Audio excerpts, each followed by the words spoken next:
Hi there and welcome to my channel. Yum! Pumpkin and rosemary wedges. Mmm.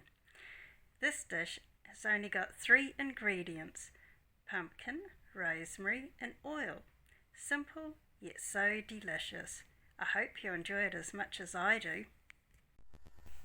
Turn your oven on to 200 degrees Celsius. Put some oil into a roasting dish and put it into the oven to heat.